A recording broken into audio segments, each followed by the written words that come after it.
Before I started working on this video, if you had asked me, hey, did you ever finish off Dark Souls 3? I would have said, sure, I'd finish off Dark Souls 3. I mean, I uploaded videos about it, right? I mean, go look at those.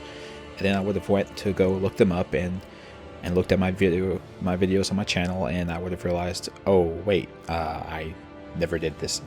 So we're going to finally show you. I did beat Dark Souls 3.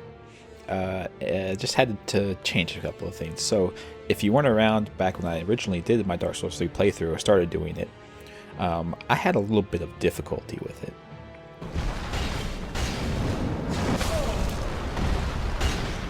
And that went well, didn't it? Now, of course, you could blame this on a couple of things, like I just wasn't that good at the game. It's no fun. It's no fucking fun.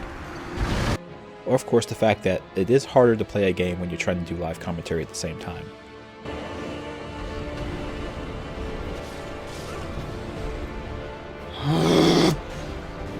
But I'm not going to blame it on any of that stuff. I'm going to blame it on the build I was trying to go with.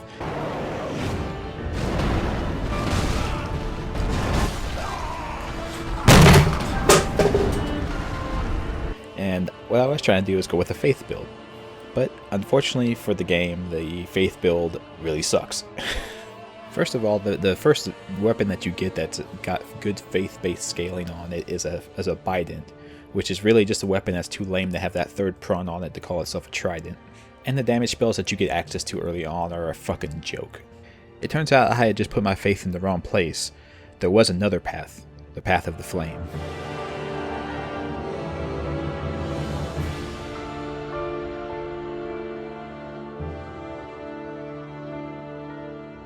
Yes, everyone, I've decided to go the route of Pyromancy in this particular playthrough because it does insane damage, it's very effective, and I still get to have the faith build I wanted to end up doing. You know, we're going to be shifting a little bit over over into intelligence, be a little bit smarter this time around, of course.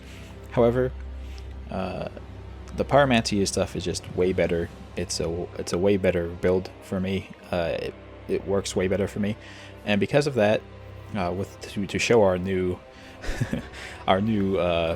newfound faith in the Pyromancy flames, we decided to dress like the Pope for the start of this run, and also we're just going to be using a simple broadsword for our main weapon because, you know, eventually you can't just go around burning all your FP, I believe is what it is in this game. I always want to say mana.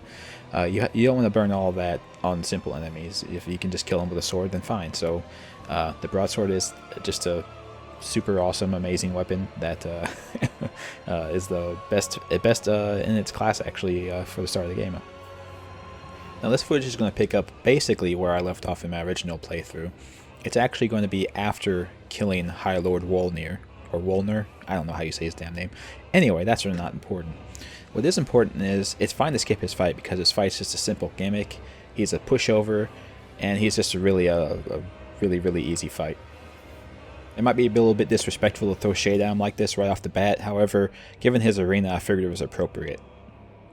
You know, his arena is super dark and shades are dark things. And anyway, but this gave me the opportunity to talk about something I'm doing now this time around that I don't think I was doing last time quite as much, which is not going in blind. Before fighting this guy, I knew what his gimmick was. I had been watching speedrunners, I had been watching other people complete the game that actually knew what they were doing, so that I could get a little bit of a sense of what I was supposed to actually be trying to do while playing this game. And it immediately pays off again because of this next area that has a bullshit area with a triple ballista that just completely non-stop just pounds at you the whole time you're in the area, and the fact that you can exploit it to kill this giant worm creature that's over in the other part of the area. Also, we have another reason to be in this horrible, horrible place, and that is to do a little bit of a side quest. Well, not actually a side quest, it's our main quest. This is our main goal for this playthrough. We have to go and help Henri find her lost companion, Horace. Now, unfortunately for her, finding him means going down in this deep, dark hole, finding them hollowed and killing them. But she doesn't need to know that. So, the reason why we're doing this is not necessarily for Henri's benefit, it's actually for the benefit of our Dark Souls waifu, Yuria of Londor. Now, she is an amazing, beautiful woman who is going to help us see our true potential and reach our true end goal for this game. And of course, I call her a wonderful and beautiful woman, but seeing that she's from Londor, she's probably just a giant walking piece of beef jerky. But it's what's on the inside. It's what's on the inside that counts, everyone. Okay. And of course, there is the demon ruins that are in this area as well, which are a freaking maze and a huge pain in the ass, even if you know what's going on. This area is a big pain in the ass, not only because it's a maze, but because the monsters inside it are really relentless.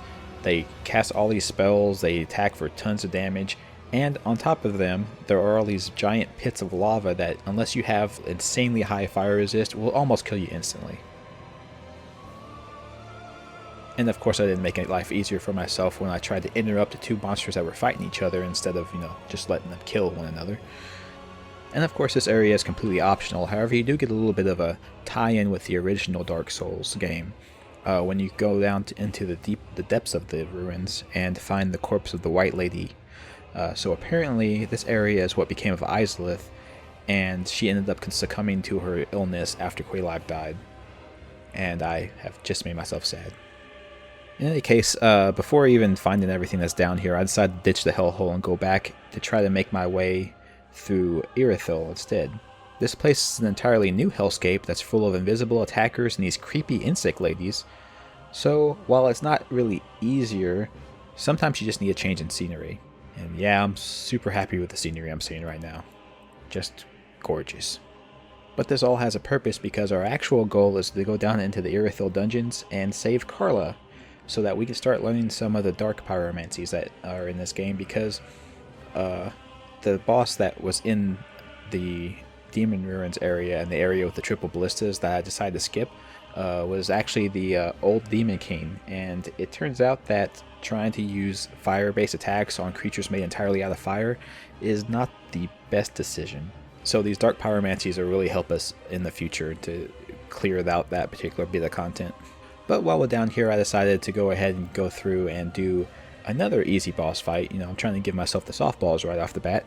And we're going to go down and fight Yorm the Giant. The area leading up to him is actually fairly easy as well.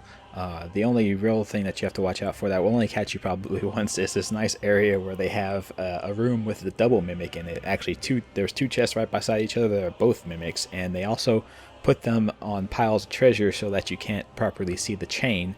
So until you open up the chest, or if you did what I did and cheat and watch a video playthrough before going through, these mimics will definitely catch and kill you. Now, of course, I just said that the Yorm the Giant fight was easy. However, knowing how to do a fight and actually executing that fight are two separate things, as I learned very quickly as I went and grabbed the Storm Ruler weapon and then realized that, oh wait, I don't actually know how to use this thing, and Yorm one-shot me. So if I may speak in defense of Mr. Yorm the Giant here for a second, I think it's kind of unfortunate what they did with this fight. I don't like this idea that they get, like, I know you have to know that the gimmick is this in order to exploit it and everything. However, I think it's kind of unfair to him to have the exploit in the game at all, because he was like the coolest part of the intro cinematic to me. He was the coolest concept of a boss fight to me out of the various Lords of Cinder. And I think they kind of did him wrong, giving you this weapon that basically trivializes his fight. I think it would have been cooler if you actually had to, just legitimately fight him. However, they also counterbalance that by making it where if you don't use the gimmick, he's almost impossible to kill. So, it's a give and take kind of situation. So that's the end of the first part here. We're going to be continuing onwards, of course. As I said, I've already got through the entire game, so we'll get to see all of that. And I decided I would end on a win here because, man, the next part I am going to get my face stomped in hard. So I know you're all going to love that. So I'll see you all next time. Bye-bye.